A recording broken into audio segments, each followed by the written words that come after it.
विद्यार्थियों, आप सभी का इस YouTube चैनल भोज एकेडमी में स्वागत है। तो आज के वीडियो में हम लेकर के आए हैं कक्षा 10वीं के सामाजिक विज्ञान विषय में अध्याय 1। इतिहास का अध्याय 1 है यूरोप में राष्ट्रवाद का उदय।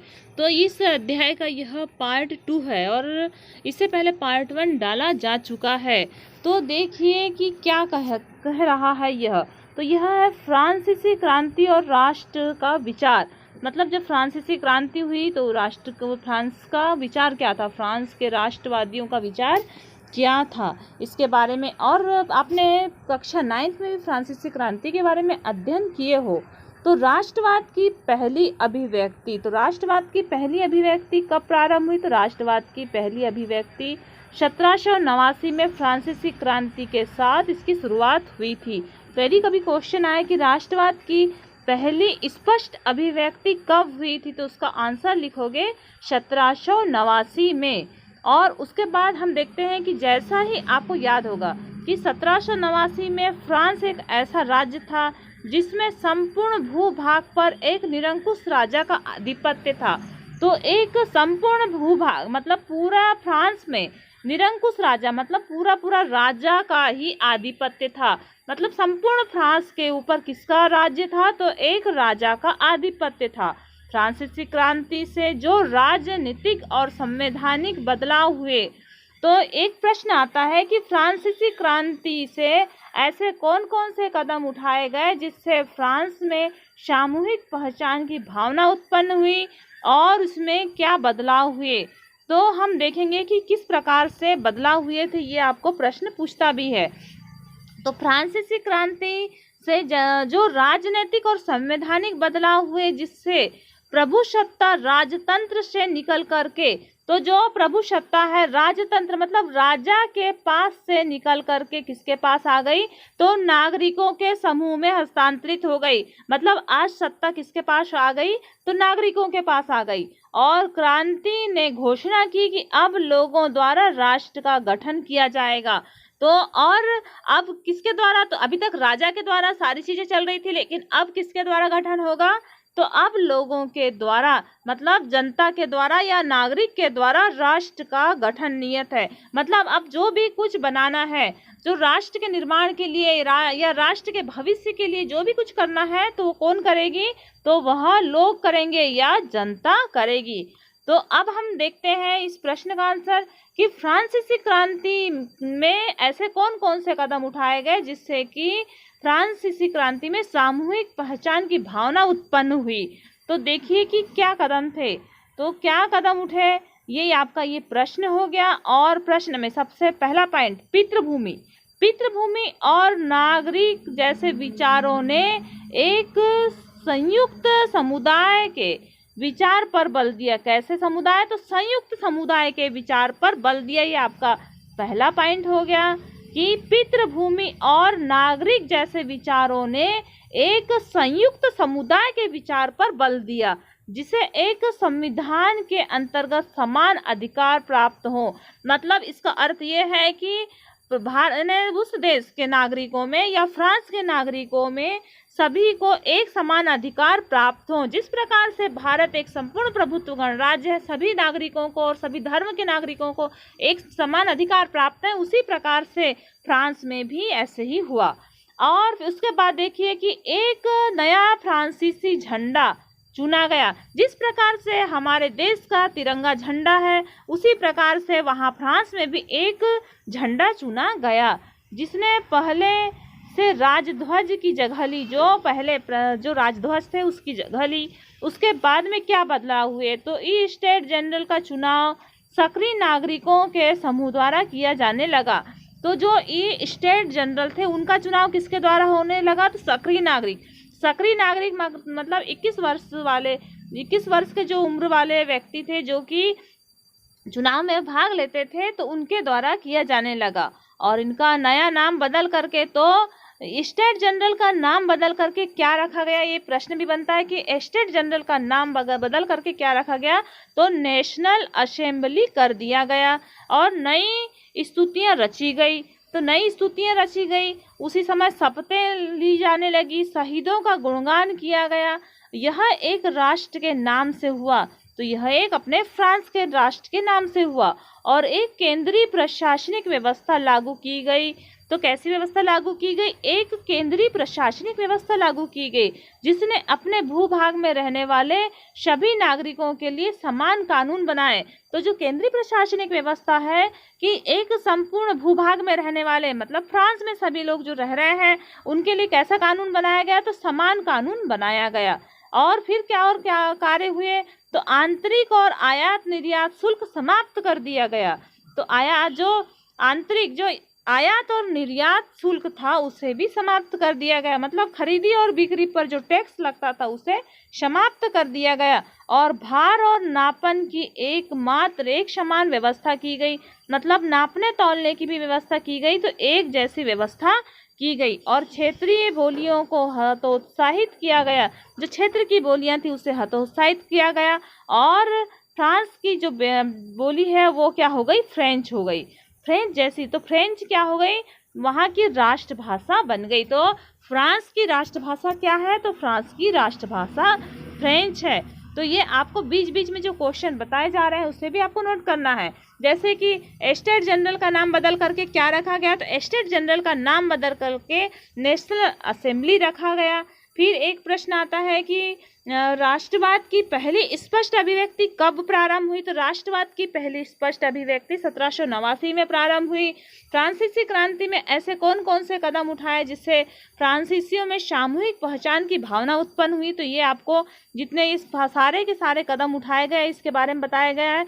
जैसे कि पितृभूमि और नागरिकता जैसे विचारों में एक संयुक्त समुदाय के विचार पर बल दिया गया और एक तिरंगा झंडा चुना गया। स्टेट जनरल का नाम परिवर्तित करके नेशनल असेंबली रखा गया और नई स्तुतियां रची गई, शपथें ली गई, शहीदों का गुणगान किया गया और यह सब राष्ट्र के नाम पर हुआ।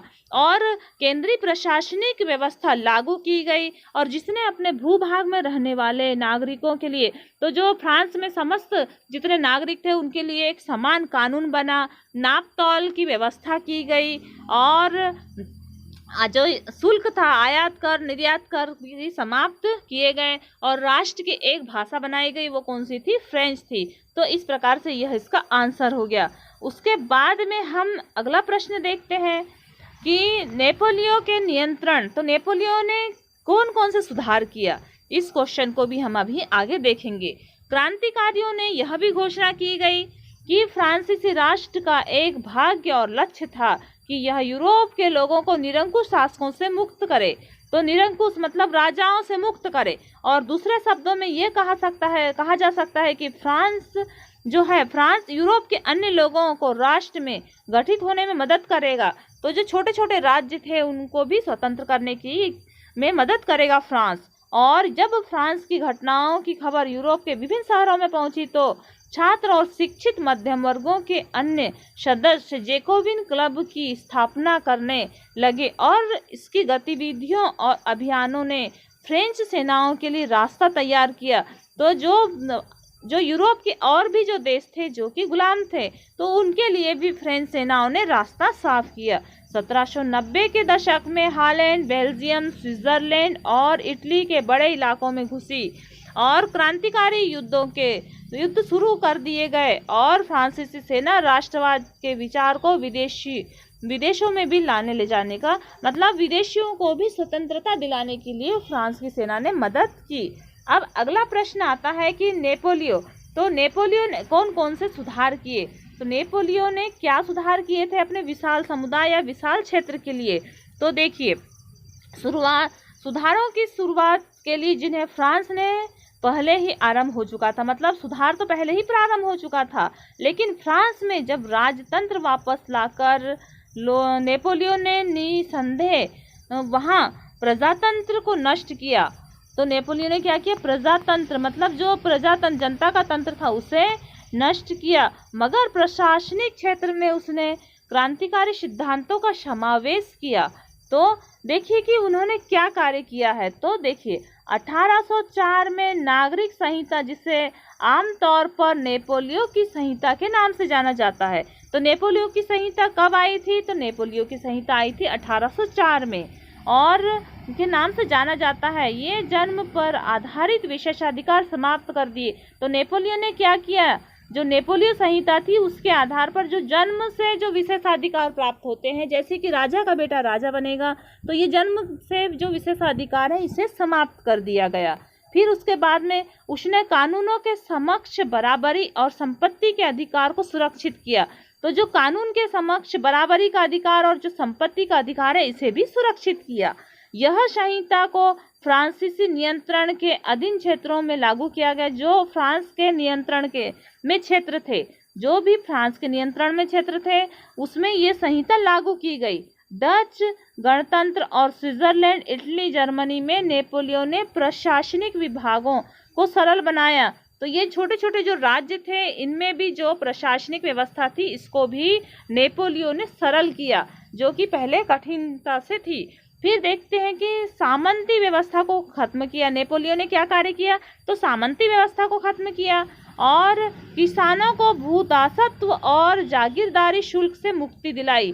तो किसानों को जो भूदासत्व मतलब जमीन से जो कर देना पड़ता था और जागीरदारी शुल्क इसे भी मुक्ति दिलाई। शहरों में भी कारीगरों के श्रेणी संघों के नियंत्रण को हटा दिया गया। यातायात और संचार व्यवस्थाओं को सुधारा गया और किसानों, कारीगरों और मजदूरों और नए उद्योगपतियों ने नई मिली आज़ादी चखी। तो देखो किसान, इससे क्या हुआ, किसान आज़ाद हुआ। तो किसान, कारीगर, मजदूर और जो नए उद्योगपति हैं इन लोगों को आज़ादी प्राप्त हुई। तो ये किसके माध्यम से हुई, ये नेपोलियन के माध्यम से। उद्योगपतियों और ख़ास तौर पर सामान बनाने वाले लघु उत्पादक यह समझने लगे कि एक समान कानून मतलब संपूर्ण रूप से एक समान कानून बनाया गया।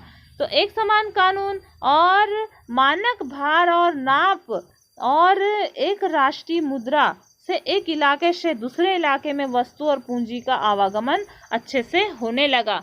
मतलब एक स्थान से दूसरे स्थान पर वस्तु को खरीदना है या बेचना है तो उसका भी आवागमन अच्छे से सहूलियत से होने लगा। तो इस प्रकार से नेपोलियन के द्वारा किए गए कार्य थे। तो कभी प्रश्न पूछा तो देखिए कि आपको प्रश्न पूछता भी है, IMP क्वेश्चन है कि नेपोलियन ने कौन कौन से समाज सुधार के कार्य किए। तो आप लिखेंगे, आपको लिखना है कि 1804 के नागरिक संहिता, जिसे खास तौर पर नेपोलियन की संहिता के नाम से जाना जाता है, तो उन्होंने क्या किया, तो जन्मजात जो विशेषाधिकार दिए जाते थे उसे समाप्त कर दिया। फिर उसने कानून के समक्ष बराबरी और संपत्ति के अधिकार को सुरक्षित किया। उसके बाद देखिए कि जो डच गणतंत्र है, स्विट्जरलैंड है, इटली और जर्मनी है और में नेपोलियन की प्रशासनिक विभागों को सरल किया और सामंती व्यवस्था को खत्म किया।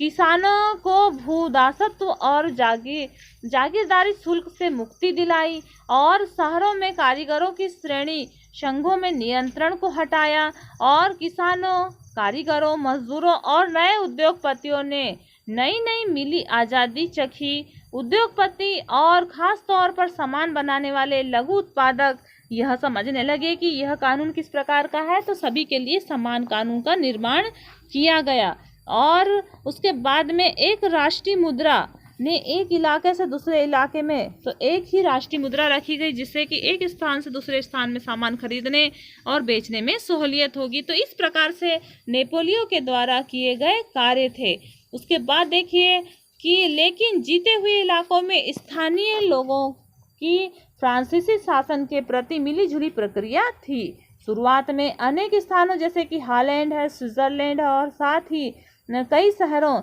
जैसे कि ब्रसेल्स, मेंज और मिलान और वारसा में फ्रांसीसी सेनाओं का स्वतंत्रता का तोहफा देने वालों की तरह स्वागत किया गया। तो जो फ्रांसीसी थे, फ्रांसीसियों का स्वागत किया गया। किस किस शहर ने किया, तो ब्रसेल, मेंज, मिलान और वारसा ने फ्रांसीसी सेना को स्वतंत्रता का तोहफा देने वाला कहा। मतलब जो फ्रांसीसी सेना के माध्यम से इन्हें स्वतंत्रता मिली थी, इसलिए इन्होंने क्या कहा कि फ्रांसीसी सेना स्वतंत्रता का तोहफा है और उनका स्वागत किया गया। मगर यह शुरुआती उत्साह शीघ्र ही दुश्मनी में बदल गया। ये शुरुआत का उत्साह क्या हो गया, शीघ्र ही दुश्मनी में बदल गया।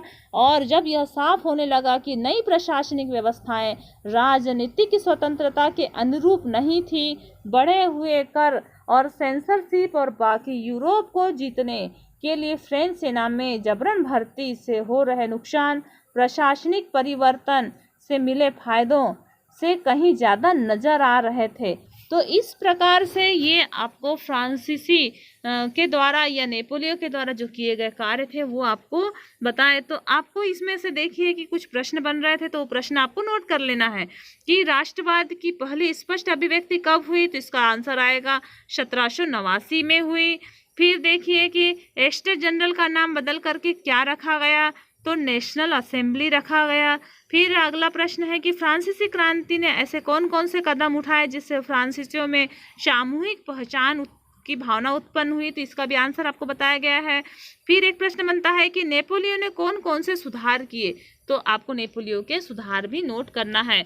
तो इस प्रकार से इस पार्ट में हमने आपको इतनी जानकारी दी। आने वाले जो थर्ड पार्ट रहेगा उसमें भी शेष बची हुई जानकारियां देंगे। तो लगातार वीडियो को प्राप्त कीजिए और आप अपना अध्ययन जारी रखिए। और आपने यदि इस चैनल को सब्सक्राइब नहीं किया है तो आप इस चैनल को सब्सक्राइब करें और वीडियो को अधिक से अधिक छात्र छात्राओं तक शेयर करें, ताकि इस कोरोना काल की अवधि में सारे बच्चों की पढ़ाई जारी रहे। धन्यवाद।